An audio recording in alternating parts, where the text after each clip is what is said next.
was written in 1880. It is about a woman who was what we would call today a cougar, an older woman attracted to younger men. In this case, the writer has chosen to call her a she-wolf.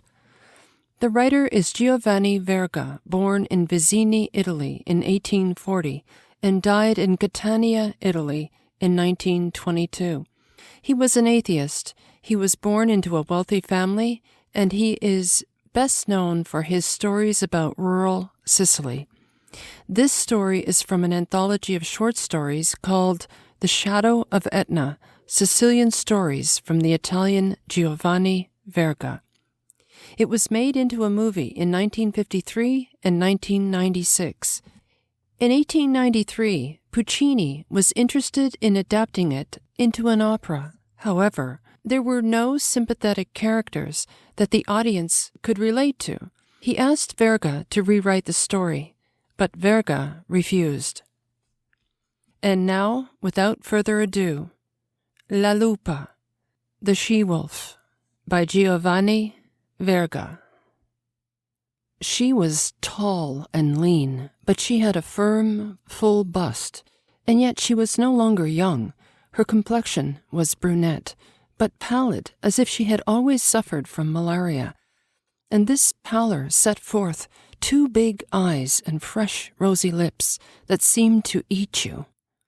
In the village, she was called La Lupa, the she-wolf, because she was never satisfied. Women made the sign of the cross when they saw her pass, always alone like a big, ugly hound, with the vagabond and suspicious gait of a famished wolf. She would bewitch their sons and their husbands in the twinkling of an eye, and she made them fall in love with her merely by looking at them out of those big, satanic eyes of hers, even if they were before Santa Agrippina's altar. Fortunately, La Lupa never came to church at Easter or at Christmas, nor to hear Mass or to make confession.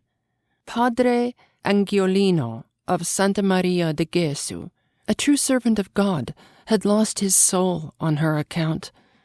Marichia, poor girl, pretty and clever she was, secretly wept because she was La Lupa's daughter, and no one had offered to marry her, though she had nice clothes in her bureau and her own little piece of land in the sun, like every other girl in the village.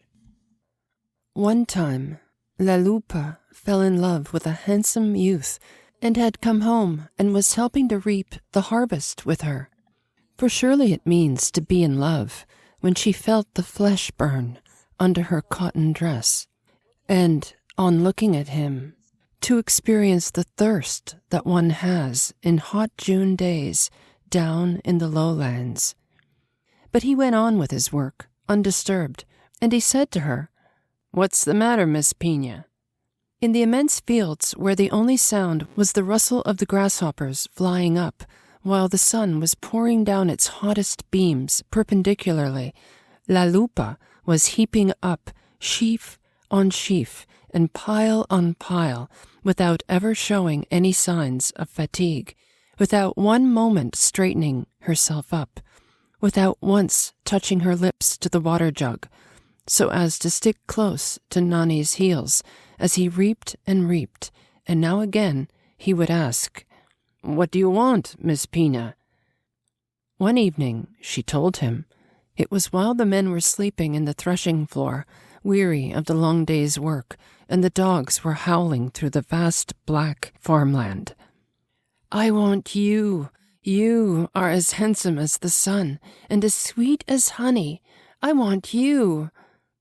"But I want your daughter. I want the young calf," said Nani, laughing at his own joke. La Lupa thrust her hands into the masses of her hair, scratching her temples without saying a word, and went off and was not seen again in the harvest field.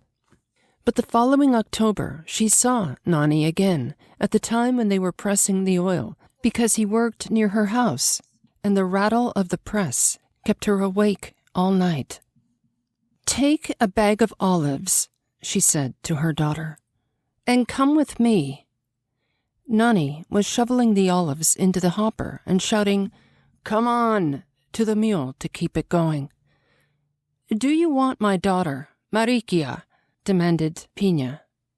"What dowry will you give with your daughter, Marikia?"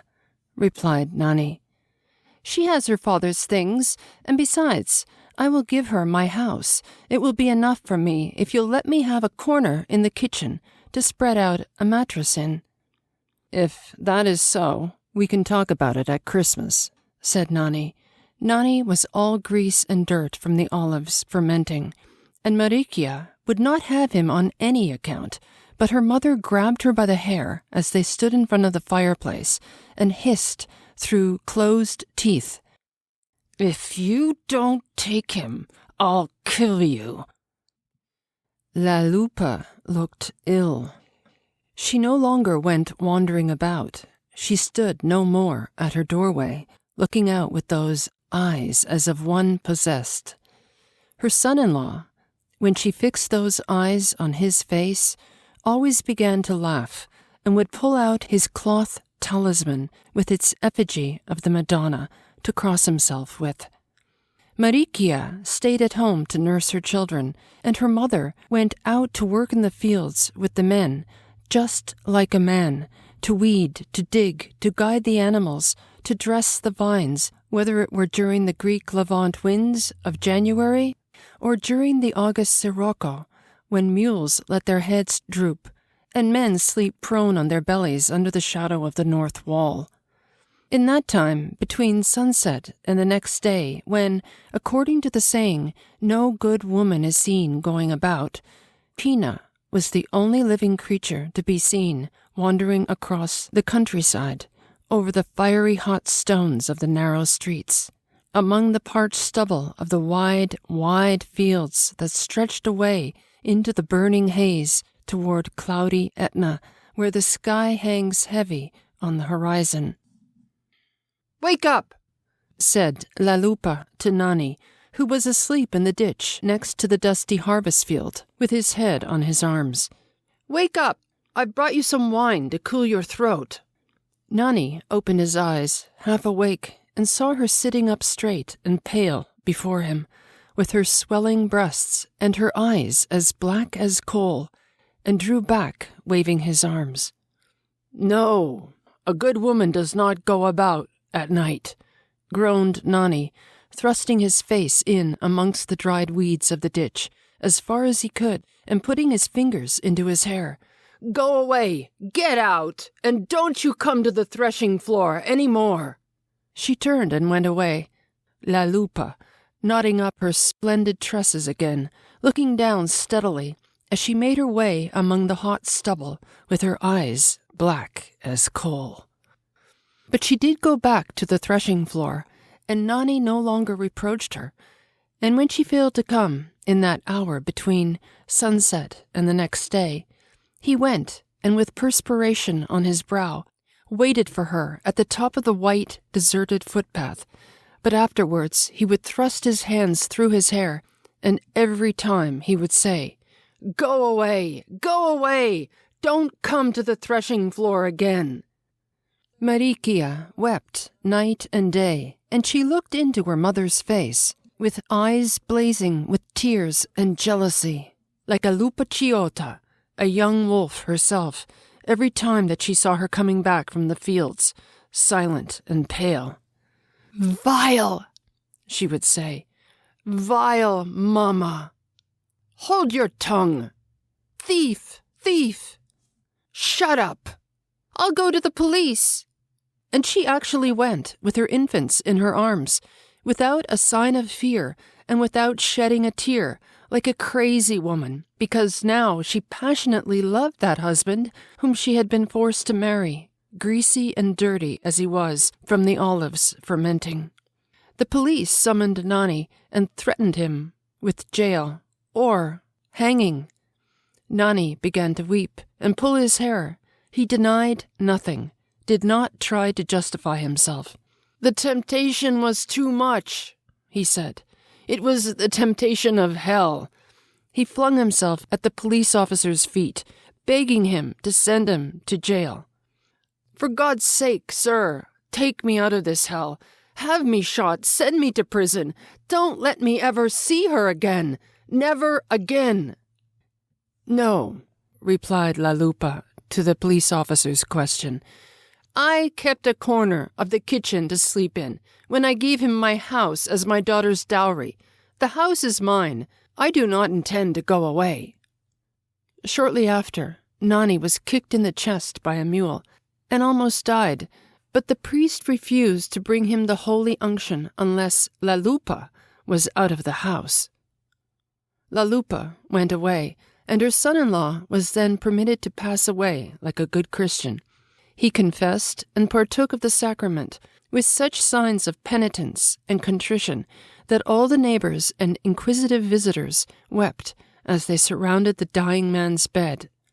And it would have been better for him if he had died then and there, before the devil had a chance to return to tempt him and take possession of him, mind and body, when he got well again.